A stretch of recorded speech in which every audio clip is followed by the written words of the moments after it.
Assim diz o Santo Deus em sua santa palavra, irmãos. Porque não nos demos a conhecer o poder e a vinda do nosso Senhor Jesus Cristo, seguindo fábulas engenhosamente inventadas, mas nós mesmos fomos testemunhas oculares da sua majestade. Pois ele recebeu da parte de Deus Pai honra e glória, quando pela glória excelsa lhe foi enviada a seguinte voz: Este é o meu Filho amado, em quem me comprazo. Ora, esta voz vinha do céu, nós a ouvimos quando estávamos com ele no Monte Santo. Temos assim, tanto mais confirmada a palavra profética, e fazeis bem em atendê-la como uma candeia que brilha em lugar tenebroso, até que o dia clareie e a estrela da alva nasça em vosso coração. Sabendo primeiramente isto, que nenhuma profecia da Escritura provém de particular elucidação, porque nunca jamais qualquer profecia foi dada por vontade humana. Entretanto, homens santos falaram da parte de Deus, movidos pelo Espírito Santo. Aleluia. Amém. Glória aos irmãos. Pai bendito, mais uma vez estamos aqui, Senhor, abrimos a Sagrada Escritura e sabemos, ó Deus, que precisamos do Senhor para compreender a Tua Palavra. Ajuda-nos então pela instrumentalidade do Espírito Santo do Senhor, nos concedendo, ó Deus, a compreensão daquilo que será dito, mas também, ó Deus, a aplicação a cada um de nós, Senhor.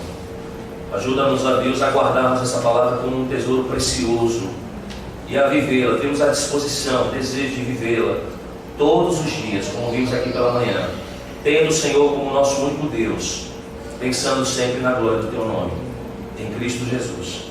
Amém. Amém. Meu amado irmão, você já teve alguma vez uma conversa com alguém sobre Cristo, em que a pessoa disse assim: olha, eu fico feliz que você acredita em Jesus e que isso funcione para você, mas eu já preenchi esse espaço na minha vida. Me deixe dizer alguma outra coisa. Talvez o cristão vire para essa mesma pessoa e diga assim: olha, mas Jesus mudou a minha vida. E aí a outra pessoa, nesse mesmo diálogo, educadamente diz: isso é ótimo para você. Estou feliz que Jesus de fato tenha te ajudado, mas eu encontrei uma ajuda em uma outra coisa. Por que então eu deveria acreditar em Jesus? Irmãos, em 1969, em West Los Angeles, houve um grande encontro de jovens entusiastas, que ali convidavam mais e mais jovens para uma série de reuniões que aconteceriam, onde esses que estavam então arrebatando esses jovens para essas reuniões prometiam que a vida dessas pessoas seriam completamente transformadas. Eles dariam ali testemunhos miraculosos, pelas maneiras nas quais eles foram transformados, eles tiveram as suas vidas mudadas. Alguns deles então apontavam ali para o ganho substancial, material, que essa possível, talvez real ou irreal transformação de vida trouxe para eles. Alguns certamente colocavam e expunham ali a questão de alienação familiar, quando durante muito tempo não se davam bem com seus familiares, mas na perspectiva dessa mudança agora, passaram a ter uma intimidade maior com seus pais, com sua mãe, com sua família como um todo. E o mais interessante, irmãos, que Jesus Cristo é a chave para essas vidas mudadas? Não.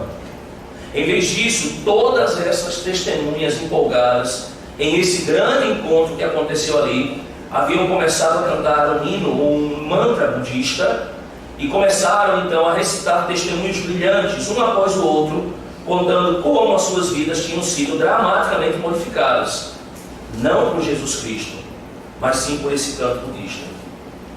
Percebam que essa afirmação e esse fato histórico, irmãos, deveria nos levar a questionar o seguinte: como nós, de fato, como você aqui nessa noite, sabe que a sua fé em Cristo é verdadeira? Não sei se você se tem ou já se questionou acerca disso, mas como é que você sabe de fato que a sua fé em Jesus Cristo ela é de verdade, verdadeira? Percebam que se alguém está dizendo que cantar o mantra budista funciona para ele, isso porventura é igualmente verdade. Em outras palavras, qual é o fundamento, irmãos, da nossa fé? Depende porventura da nossa experiência pessoal em dizermos: Jesus mudou a minha vida. Lógico que enquanto eu espero que Jesus tenha mudado de fato a sua vida, também espero que você veja que a sua fé, ela necessite de uma base mais substancial naquilo que diz respeito à fé. E por que eu afirmo isso, irmãos? Porque mormons, testemunhos de Jeová e budistas e muitos outros sistemas de crenças espalhados por aí podem apontar para vidas realmente mudadas. Então, como nós sabemos que o cristianismo bíblico é uma única verdade que nos levará diretamente a Deus e nos dará a vida eterna? Percebam que quando nós olhamos para o texto que lemos nessa noite, 1 de Pedro, 2 de Pedro 1, e mais especificamente os versículos de 16 a 18, o apóstolo vai nos dar pelo menos dois elementos que constituem então o fundamento seguro para a nossa fé. O primeiro deles, ele nos fala sobre o testemunho apostólico acerca de Jesus Cristo, versos de 16 a 18. Mas ele também nos fala sobre a chamada revelação profética, escrita, registrada da parte de Deus nas Escrituras Sagradas, dos versos de 19 a 21. Percebam que agora, tanto aquilo que nós recebemos acerca do Novo Testamento, como os escritos apostólicos e os profetas do Velho Testamento, hoje, na verdade, se constitui um único fundamento para nós, que é conhecido por nós como a Palavra de Deus, a Santa Palavra de Deus. Mas hoje eu quero trabalhar com os irmãos apenas os versos de 16 a 18 e falar um pouco e olhar um pouco com os irmãos para esse texto naquilo que diz respeito ao testemunho apostólico que nos é trazido aqui então pelo servo do Senhor Jesus, Pedro. Pedro, se você voltar para o texto comigo, ele vai estabelecer aqui as bases e tratar diretamente sobre itens que são importantes, antes de basicamente repudiar, antes de basicamente confrontar os falsos mestres que estavam, de fato, atormentando aquela igreja primitiva. E um erro desses falsos mestres, irmãos, foi negar piamente o ensino apostólico de que Jesus retornaria fisicamente à terra. No capítulo 3, verso 4 dessa mesma epístola, Pedro escreve assim. Aliás, ele denota essa ridicularização por parte dos falsos mestres, relatando o seguinte: onde está a promessa da sua vinda? Pois desde que os pais dormiram, tudo continua exatamente como era desde o começo da criação. Veja que o nosso texto, então, Pedro corajosamente combate esses que estão escarnecendo do Evangelho. E então Pedro afirma, já no começo do verso 16, assim: porque não vos demos a conhecer o poder e a vinda do nosso Senhor Jesus Cristo, seguindo mitos, ou, como está traduzido aí na nossa versão, fábulas engenhosamente inventadas, mas nós mesmos fomos testemunhas oculares da sua majestade. Vejam que a palavra porque vai conectar o pensamento com aquilo que nós vimos aqui anteriormente. E o sentido nas palavras de Pedro aqui no verso 16 é basicamente o seguinte: eu quero que vocês sempre estejam ou sejam capazes de lembrar com atenção destas coisas depois que eu partir, porque elas são verdadeiras.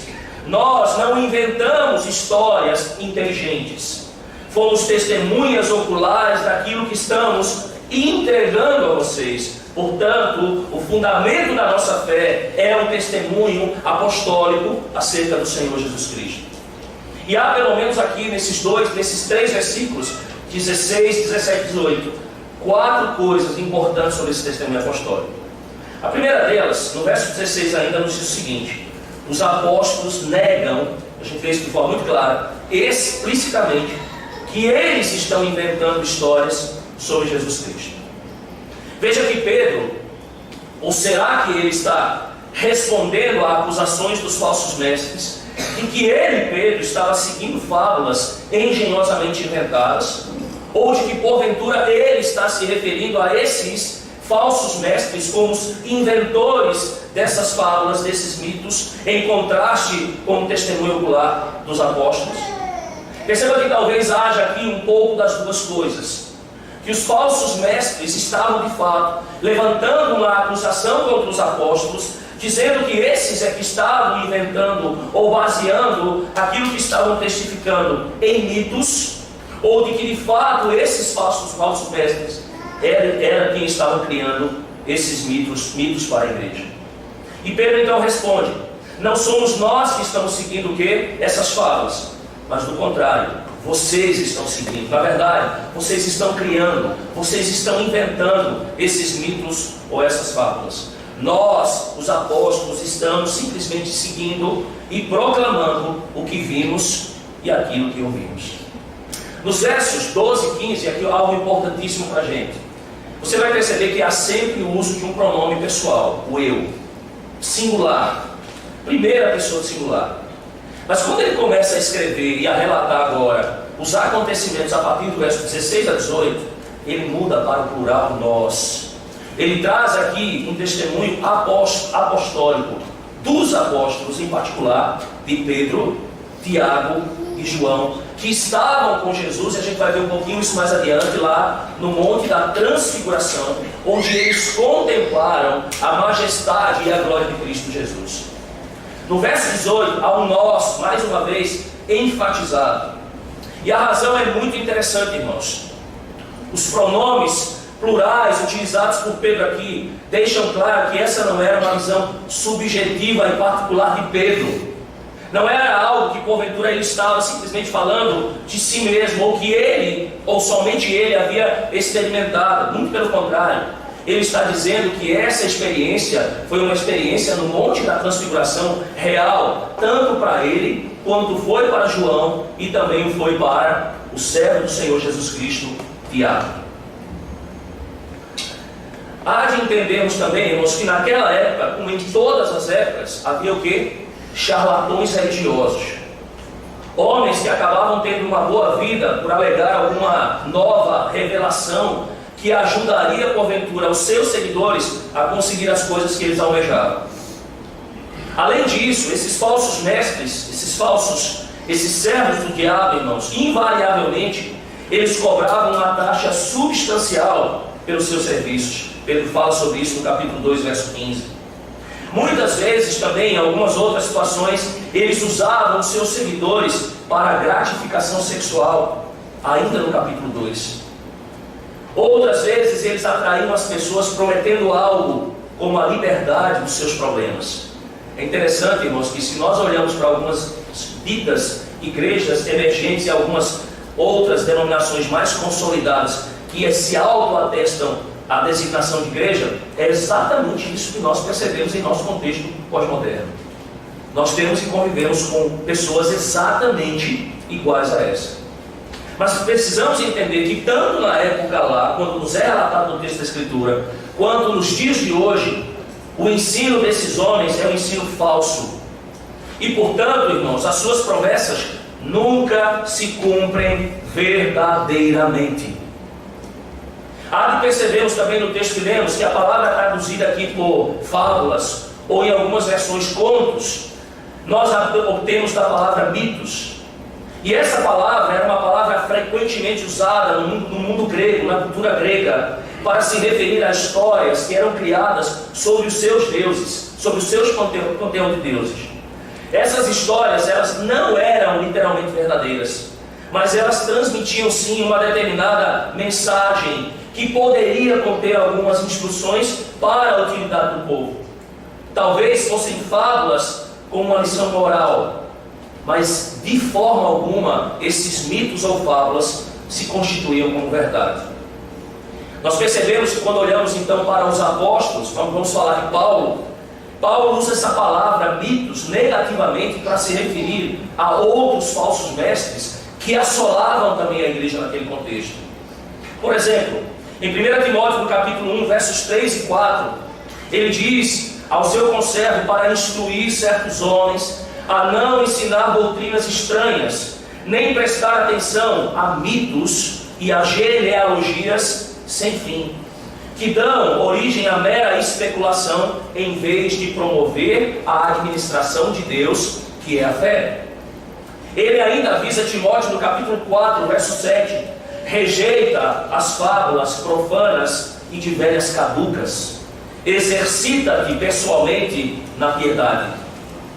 Instruindo a Tito, Paulo ainda diz que ele deveria reprovar severamente os seus ouvintes, para que eles fossem sadios na fé, não prestando atenção aos mitos e mandamentos judaicos dos homens que estavam se afastando da verdade. E aqui Paulo se refere especificamente a judeus incrédulos que acrescentavam embelezamentos fantasiosos àquelas histórias veterotestamentárias. Mas em seu encargo final para Timóteo, onde ele fortemente exorta a pregar a palavra, Paulo acrescenta e diz assim, em 2 Timóteo 4, 3 e 4: pois haverá tempo em que não suportarão a sã doutrina. Pelo contrário, cercar-se-ão de mestres segundo as suas próprias cobiças, como que sentindo coceira nos ouvidos, e se recusarão a dar ouvidos à verdade, entregando-se às fábulas. Percebam então que os mitos estão contrastando aqui a verdade apostólica. Mitos, irmãos, são histórias inventadas ou fábulas, e Pedro está atestando isso aqui. A verdade, na verdade, aqui no texto se refere à revelação de Deus através dos seus apóstolos e profetas escolhidos, conforme o registrado em sua palavra em João capítulo 17. E essa verdade, principalmente aqui em Pedro, ela vai se concentrar na revelação de Deus em seu Filho Jesus Cristo. O próprio Cristo, ele vai dizer: foi para isso que eu vim ao mundo. E foi para que Cristo veio, irmãos? Ele diz: para testificar acerca da verdade. Jesus também vai dizer, num texto clássico conhecido pela igreja: eu sou o caminho, a verdade e a vida. Ninguém vem ao Pai senão por mim. Perceba que a verdade de Jesus, então, irmãos, nos é dada por meio do testemunho apostólico. Esses homens, esses servos do Senhor que foram separados especificamente para isso, não eram inventores de fábulas. Em vez disso, eles nos relatam fielmente aquilo que eles viram e ouviram, não apenas da parte de Jesus, mas sobre Jesus Cristo. Portanto, o fundamento da nossa fé, ele está baseado naquele testemunho apostólico. Mas há um segundo aspecto nesse texto, irmãos. O testemunho apostólico ele também centra-se exclusivamente na pessoa de Cristo, como aquele que é o glorioso e majestoso Filho de Deus, igual ao Pai. Vejam ainda comigo, por favor, o verso 16. Ainda, ele diz assim: porque não nos demos a conhecer o poder e a vinda de quem? Do nosso Senhor Jesus Cristo. E ele diz que isso não é baseado nessas fábulas aqui já citadas, inventadas, mas eles foram testemunhas oculares da sua majestade. Pedro aqui está se referindo, irmãos, a uma ocasião muito específica. A ocasião em que ele, Tiago e João estavam com Jesus lá no Monte Santo, que também é atestado por ele aqui, ou seja, no Monte da Transfiguração. A gente vai olhar um pouquinho para isso um pouco mais adiante. Mas eu quero que você veja que Pedro aqui, ele vai exaltar a Jesus Cristo como aquele que é o glorioso e majestoso Filho de Deus, igual ao Pai. Percebam que quando ele fala sobre a majestade de Cristo aqui no verso 16, ele fala do esplendor, ele fala da grandeza, ele fala da magnificência de Cristo. E é interessante que esse mesmo termo que ele usa aqui é o mesmo termo que é usado para falar sobre a grandeza de Deus. Pedro fala da majestade para se referir a Jesus nesse monte da transfiguração, quando o seu rosto ele vai fazer o que? Ele vai brilhar como o sol. Quando as suas vestes estarão ali resplandecendo com aquela luz intensa da glória do Senhor. Diz o texto lá em Mateus capítulo 17, então, que eles inclusive contemplaram a presença de outros santos, como Moisés e Elias. Nós não sabemos como é que eles conseguiram, então, identificar esses dois. Não é o nosso interesse para isso aqui, mas o fato é que Pedro acrescenta nesse texto que Jesus recebeu honra e glória de Deus Pai.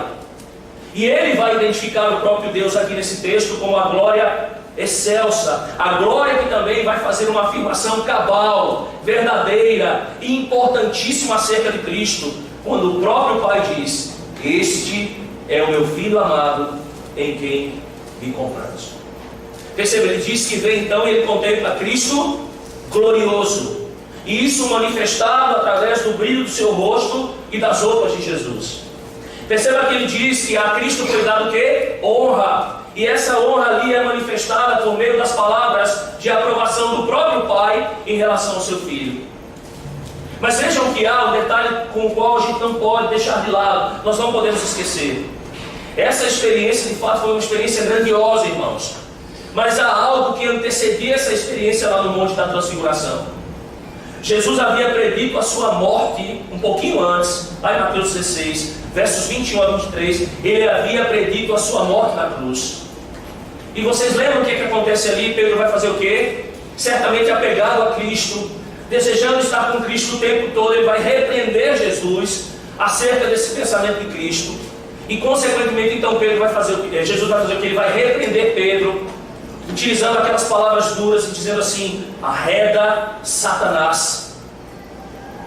Arreda Satanás. Jesus então, nesse mesmo texto de Mateus 16, ele prossegue afirmando que os seus discípulos também teriam então que negar a si mesmos, tomar a sua cruz para segui-lo. Ali, irmãos, o que se traz ali é indubitavelmente um momento de confusão na cabeça dos discípulos.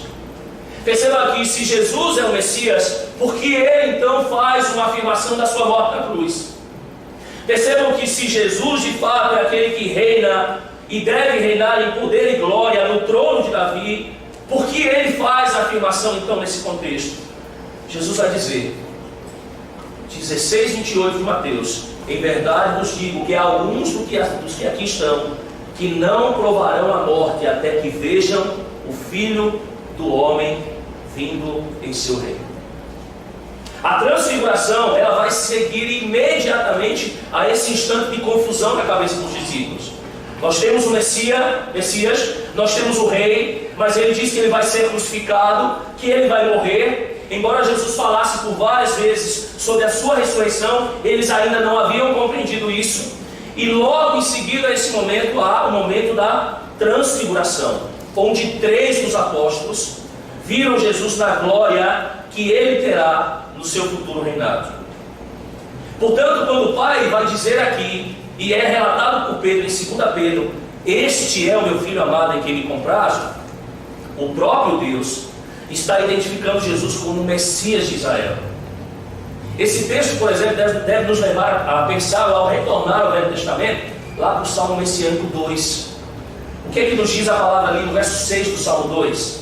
Eu, porém, constituí o meu rei sobre o meu santo monte Sião. Veja que aqui Pedro se refere ao monte da transfiguração como um monte santo. O monte santo porque ali eles se encontraram com Deus. No verso 7, ainda retornando lá para trás, no Salmo 2, o Messias agora diz: proclamarei o decreto do Senhor. E ele me disse: tu és o meu filho, eu hoje te gerei. E aí o Salmo 2 continua fazendo o quê? Uma promessa de dar ao filho todas as nações como herança, e disse então que ele regerá essas nações com vara de ferro. Também temos isso, essa mesma verdade explícita lá no livro de Apocalipse, no capítulo 19, verso 15. Mas percebam, irmãos, a parte sobre Jesus ser o amado e agradável ao Pai também vem de uma outra profecia messiânica. Veja, não é a perspectiva apenas do seu reinado, não é a perspectiva apenas da sua glória, da sua majestade. Quando olhamos para trás e olhamos para o Salmo 2, mas a perspectiva de fato de que Deus ele se comprasse, ele se alegra em seu filho. E aí, em Isaías, capítulo 42, verso 1, a palavra de Deus diz: eis aqui o meu servo, a quem sustenho, o meu escolhido em quem a minha alma se compraz. O texto lá diz: pus sobre ele o meu espírito, e ele promulgará o direito para os gentios. Vejam que nesse contexto, a experiência de ver Jesus transfigurado transmitiu àqueles discípulos que ali estavam em um momento de confusão, que Jesus de fato era o glorioso e majestoso Messias, era o rei prometido, e a sua morte iminente na cruz, atestada por ele, predita por ele, não negaria o seu futuro reino em poder e glória. É exatamente essa visão que eles têm ali. A visão de que então Jesus é o eterno Filho de Deus, que deixou de lado a sua glória, que se encarnou, que assumiu a forma humana através de um nascimento virginal, e como tal, ele é totalmente Deus e totalmente homem, além do pecado. Percebam que no momento em que eles têm essa visão de Cristo ali, no Monte da Transfiguração, eles percebem então que ele não entregou e nem pôde render nenhum dos seus atributos divinos, ou ele teria deixado de ser Deus, o que é extremamente impossível para Cristo. Mas ele voluntariamente, irmãos, deixou de lado o uso dos seus atributos divinos, ou de alguns deles, a assumir a forma de servo e tornar-se obediente, e obediente até morte de cruz. Então, naquela ocasião, que relatada por Pedro aqui, em que eles têm esse encontro de Jesus, é como se o véu tivesse sido o quê? Levantado. E os discípulos viram a glória intrínseca de Jesus, glória essa que o Filho tem com o Pai desde antes da criação do mundo. O testemunho apostólico, irmãos, que nos é dado aqui por Pedro, revela o único, o glorioso, o majestoso Filho de Deus para nós. O revela assim também para o mundo. Mas ele não para por aqui. Pedro ainda nos mostra que nesse testemunho apostólico há a afirmação de que Jesus Cristo está vindo novamente em poder e glória. Olhem para o texto comigo, por favor. Diz lá o verso 17: pois ele recebeu da parte de Deus Pai honra e glória, quando pela glória excelsa lhe foi enviada a seguinte voz: este é o meu Filho amado, em quem me comprazo. Ora, esta voz vinda do céu, nós a ouvimos quando estávamos com ele no Monte Santo. Veja, quando Pedro, e voltando agora para o verso 16, diz assim: nós lhes fizemos conhecer o poder e a vinda do nosso Senhor Jesus Cristo. Alguns comentaristas entendem que se refere à primeira vinda de Cristo, onde o poder de Cristo ele foi demonstrado, onde ele foi revelado em seus milagres, onde ele também foi demonstrado visivelmente aqui no Monte da Transfiguração. Mas a palavra vinda aqui é a palavra parousia, ou parousia como alguns querem, e é sempre usada no Novo Testamento tratando-se conquanto a Cristo, a respeito da sua segunda vinda. Nunca pelo fato de ele já ter vindo, mas pelo fato de que ele retornaria em glória. E percebam que uma vez que Pedro está lidando com falsos mestres que estavam zombando exatamente da ideia da segunda vinda de Cristo, no capítulo 3, verso 4, quase todos os comentaristas e estudiosos entendem então que quando ele fala que vos demos a conhecer o poder e a vinda de Jesus Cristo, refere-se não à sua primeira vinda, mas à segunda vinda de Jesus. Olhem e vejam comigo que o significado então desse verso 16, irmãos, é que os apóstolos não haviam concebido uma ideia da segunda vinda, de um retorno do Senhor Jesus Cristo, como uma fábula, um mito. Muito pelo contrário. Mas ele nos atesta que a experiência que tanto ele, Tiago e João, tiveram com o Senhor Jesus no Monte da Transfiguração foi um vislumbre profético predito de quando Jesus retornaria em poder e glória. Percebam que o próprio Cristo havia testificado disso, de que ele viria novamente para estar com os seus seguidores e que se encontraria com eles quando retornasse em glória. Percebam que, além disso, quando Jesus sobe aos céus, após a sua ressurreição, nós temos aí uma declaração angelical acerca dessa verdade. Quando lá em Atos dos Apóstolos, no capítulo 1, verso 11, os anjos testificando acerca dessa verdade dizem assim: varões galileus, por que estáis olhando para as alturas? Esse Jesus que dentre vós foi assunto ao céu, virá de modo da mesma forma que o vistes subir. O que ele atesta aqui é que aquilo foi uma visão profética do reino de glória de Cristo. E em Atos 11, de que ele subiu fisicamente, e de que ele vai retornar fisicamente, de que ele ascendeu visivelmente, e de que ele retornará visivelmente, de que ele foi de forma repentina, mas de que o nosso bendito Senhor também retornará de forma repentina. Irmãos, enquanto os crentes diferem em muitos dos detalhes do retorno do Senhor Jesus Cristo, aqueles que creem na Bíblia Sagrada como palavra de Deus, fazem certamente uma afirmação cabal. Jesus, ele vai voltar em poder e glória para julgar iníquos e trazer a redenção final e a glória eterna ao seu povo. O autor aos Hebreus nos atesta essa verdade no capítulo 9. Todos aqueles, diz a palavra de Deus também lá em Tito, não é? Todos aqueles que provaram da graça de Deus em Cristo estão aguardando a bendita esperança e o aparecimento do nosso grande Redentor e Salvador, Jesus Cristo. E perceba que esse não é um tema periférico do Novo Testamento.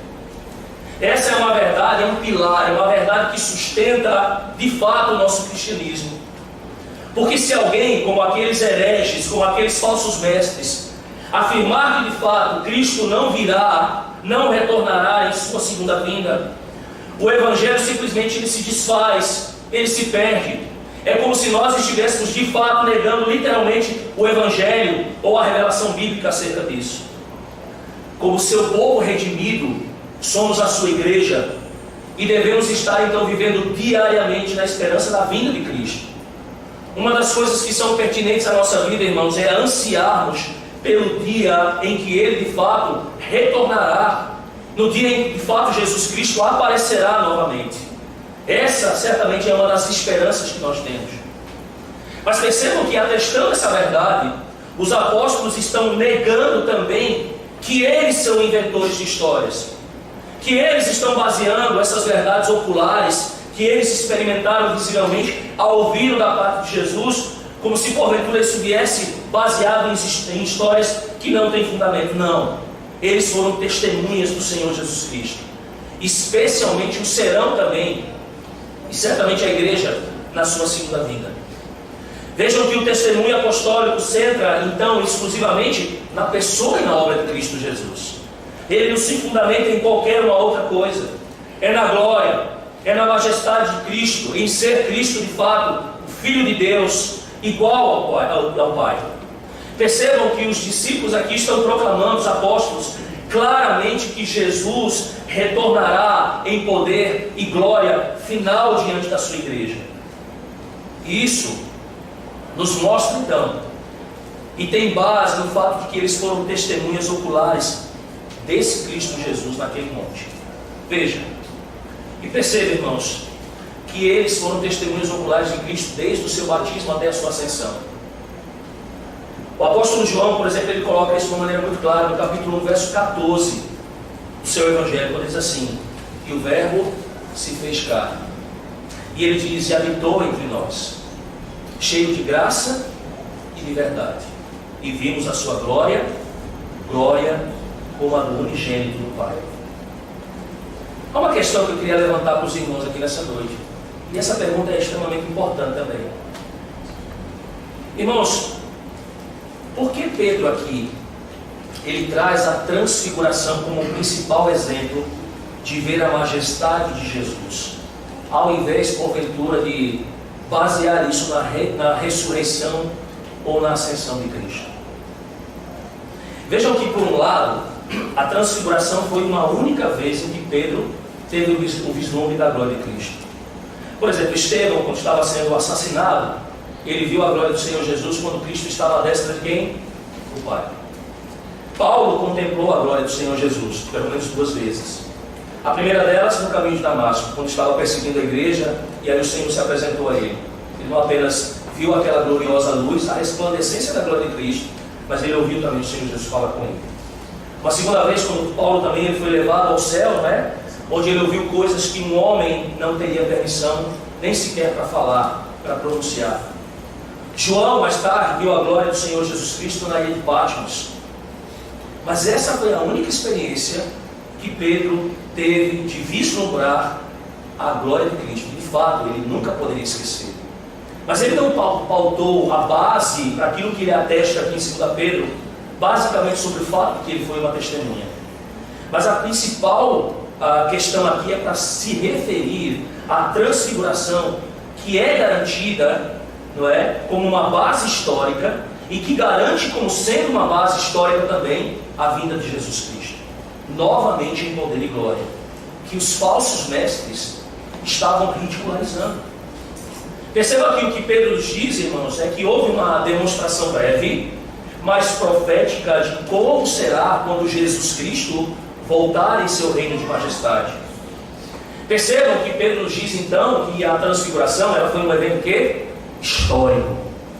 E ele diz então que porque a transfiguração foi um evento histórico, ele vai dizer então que a segunda vinda de Jesus também será o quê? Um evento histórico. Pedro atesta que não é uma perspectiva de uma vida apenas espiritual. Jesus Cristo vai voltar também como um verdadeiro homem. Ele não será como a sua primeira vinda, em que Jesus se apresenta como alguém encarnado, um homem, de fato, humilde, gentil, ou como Isaías vai atestar, como aquele que é o servo sofredor.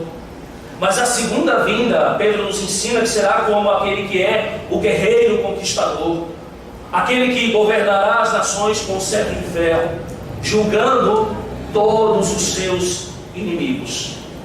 Percebam então que quando nós consideramos essa surpreendente revelação da glória de Jesus lá no Monte da Transfiguração, uma pergunta deve vir à nossa mente: por que Jesus escolheu então só Pedro, Tiago e João para isso? Por quê? Pense comigo.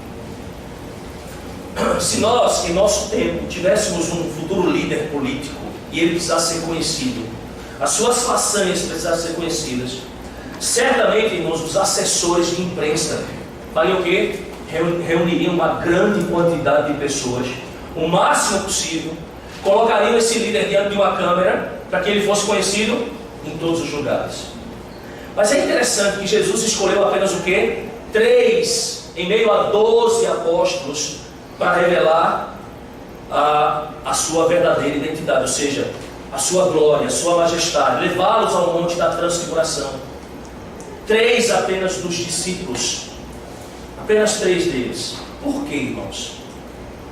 Perceba que, embora Tiago, João e Pedro fizessem parte de um âmbito mais particular de Jesus, não é? Você pode estudar, por exemplo, depois aquele livro do MacArthur, 12 homens comuns.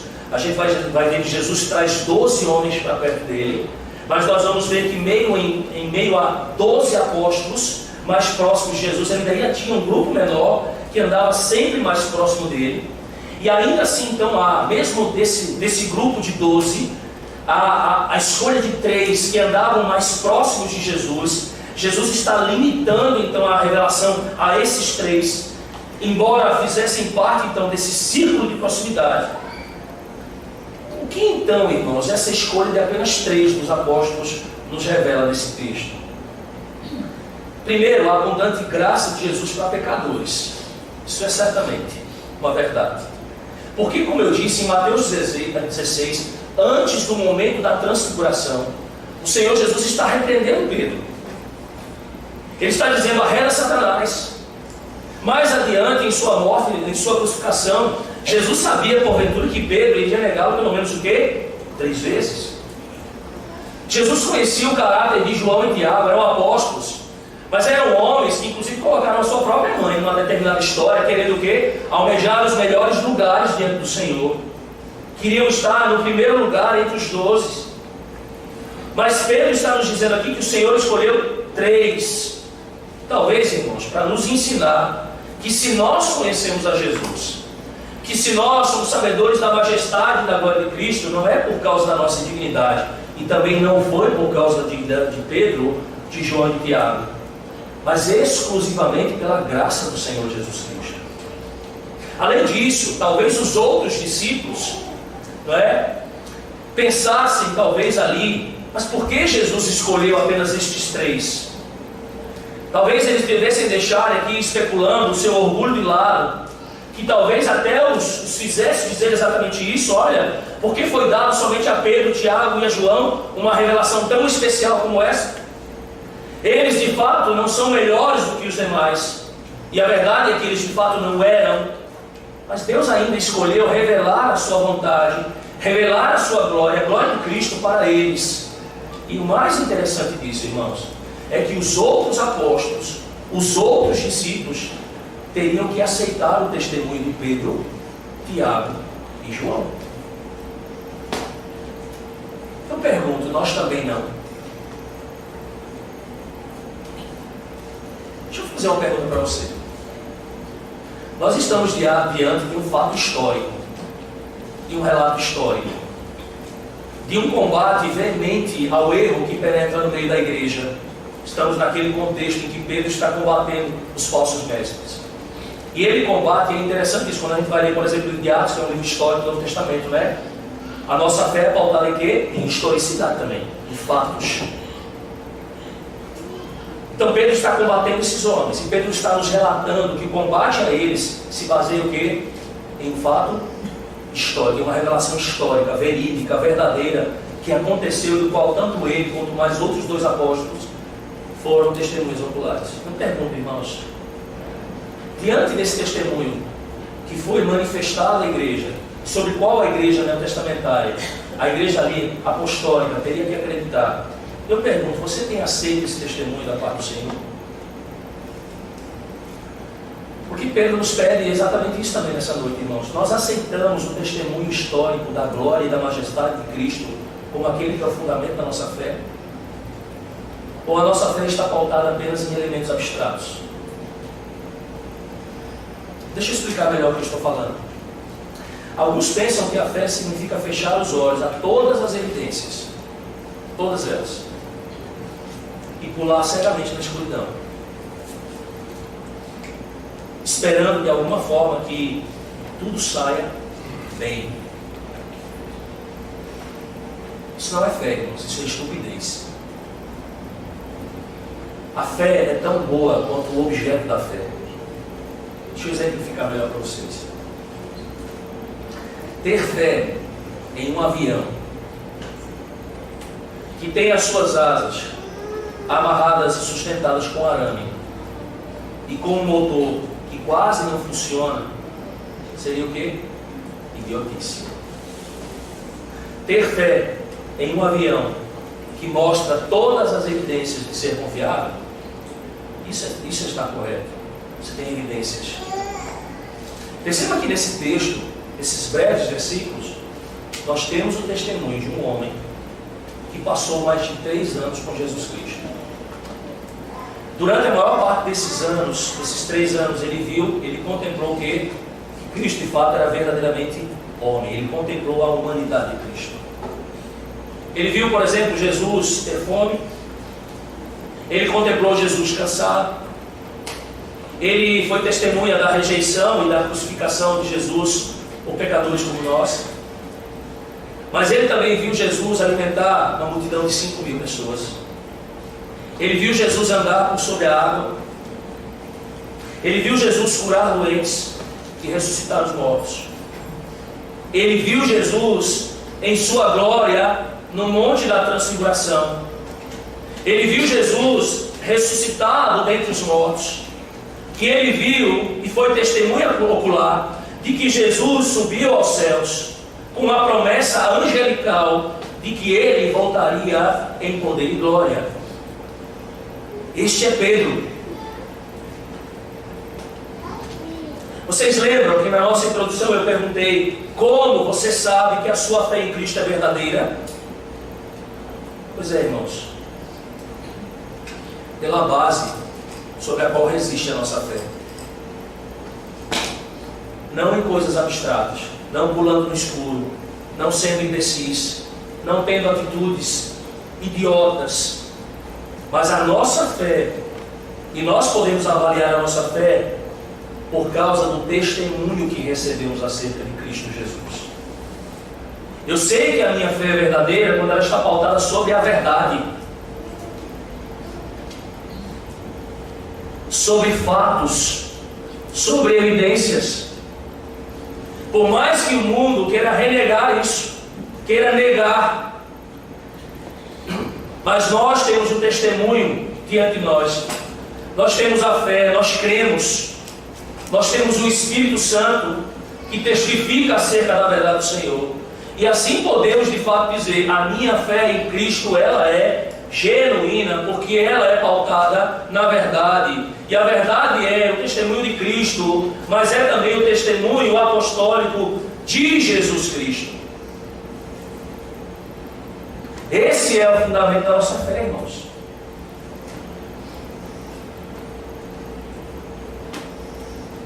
E o ponto é: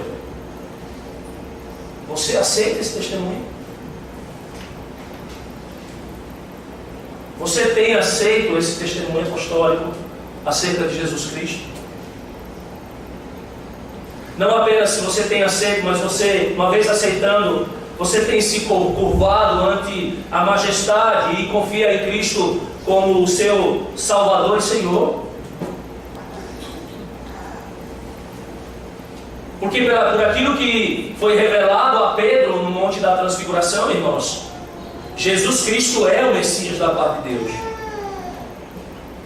Ele é o Rei que reina já e ainda não, e reinará eternamente em glória. Então você tem se curvado e tem se submetido, uma vez que você tem recebido o testemunho apostólico da verdade acerca de Cristo Jesus, e Ele tem de fato sido teu Salvador e Senhor. E a razão é, irmãos, porque não só hoje à noite, mas durante toda a nossa vida como cristãos, nos serão dadas evidências mais do que suficientes para a nossa fé. Como esta que vimos hoje à noite aqui com Pedro. A sua fé repousa sobre isso, meu irmão e minha irmã. Sobre o que repousa a tua fé? Precisamos fazer, irmãos, uma autoavaliação acerca desse assunto. Nós respondemos rapidamente se temos fé, tenho fé. Mas qual é o fundamento da tua fé? Nem sempre sabemos isso. Nessa noite, o aprendemos da parte de Pedro, o servo do Senhor Jesus Cristo. Vamos orar, irmãos.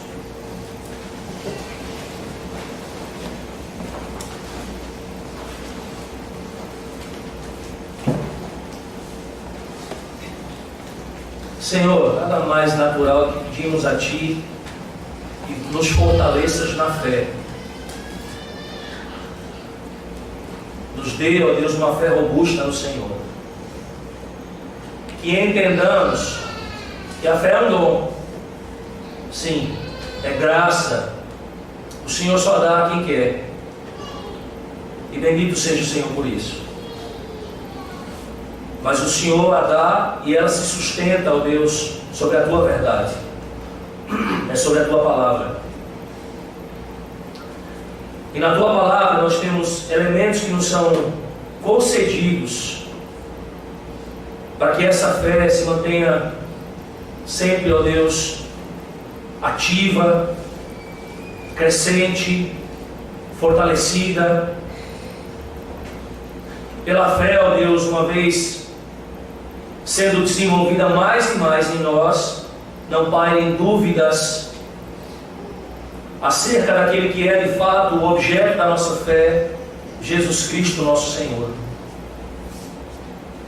Nessa noite, Pai, nós somos agraciados no texto da palavra do Senhor, entendendo e compreendendo, Pai, a importância do testemunho apostólico.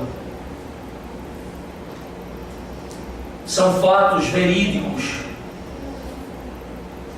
são verdades, ó Deus, que foram vislumbradas pelos olhos, testificadas não por um homem apenas, mas por outros tantos. Principalmente, ó Deus, aquilo que diz respeito à Tua ressurreição, à Tua morte. Obrigado então, Senhor, porque nós temos elementos palpáveis. Nós temos a história.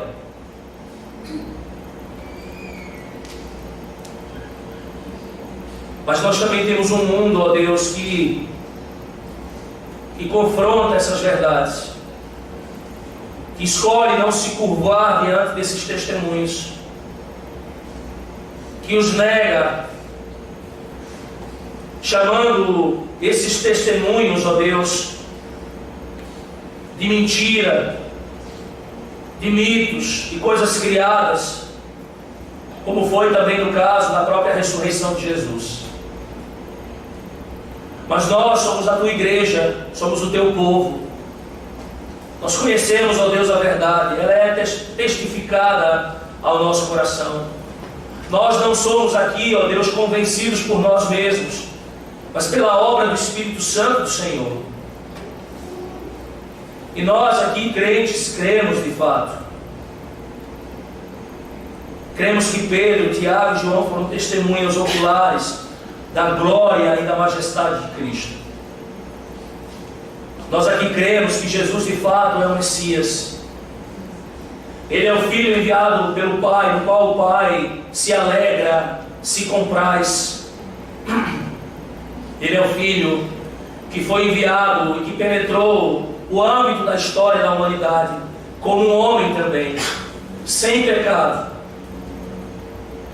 que sofreu, morreu, crucificado por nós pecadores, mas que vive, que reina, e como Pedro mesmo aqui atesta, retornará em glória, em poder, para julgar, para estar definitivamente com a sua igreja, mas para julgar todos aqueles que o negam. Bendito seja o Senhor, Pai. Obrigado por promessas tão palpáveis, tão verdadeiras, que acalentam o nosso coração, que nos dão, ó Deus, a esperança tão grande em meio, ó Deus, às perseguições e às agruras desta vida. São verdades como essa, com as quais nós sim devemos nos preocupar, sabedores de que aquilo que Pedro, Tiago e João contemplaram, um dia nós contemplaremos. Nós veremos, nós estaremos diante da glória do Senhor, e não apenas isso, essa glória será compartilhada conosco. Então, Senhor, mais uma vez nos fortalece, livra-nos, ó Deus, do erro, livra-nos da incredulidade, que sejamos, ó Deus, e não seremos como os apóstolos, mas que tenhamos a mesma atitude apostólica de combater o erro, de combater os falsos mestres, de não nos calarmos diante daqueles que têm devorado almas, que têm se levantado aqui mesmo em Teresina, pregando heresias, usurpando da verdade, distorcendo a verdade, aproveitando-se de almas tão carentes, implementando dentro da igreja a impureza, a mentira, a ganância. Ó Deus, ajuda-nos a pregar, como foi dito aqui nessa manhã, o Teu Evangelho, para que almas se libertem, ó Deus, desses operadores do erro. Preserve a nossa igreja, Senhor. Preserve as nossas famílias. Estamos em um momento na história em que temos acesso a tantas coisas, Senhor. A internet está aí, a mídia social está aí. Há tantas coisas erradas. Há tantas coisas que o Teu povo tem ouvido durante a semana. E há tantos que têm se permitido, ó Deus, envolverem-se com coisas que não são a palavra do Senhor. E assim têm se desviado, ó Deus. Não permita que isso aconteça, ó Deus. Mas que estejamos firmados na Tua verdade. E assim possamos, ó Deus, discernir em aquilo que é a Tua verdade e aquilo que é a mentira da parte do diabo. Auxilia-nos, ó Deus, em tudo isso. Aplica a palavra do Senhor nessa noite ao nosso coração, Deus. E ajuda-nos dia após dia. Em nome de Cristo Jesus. Amém.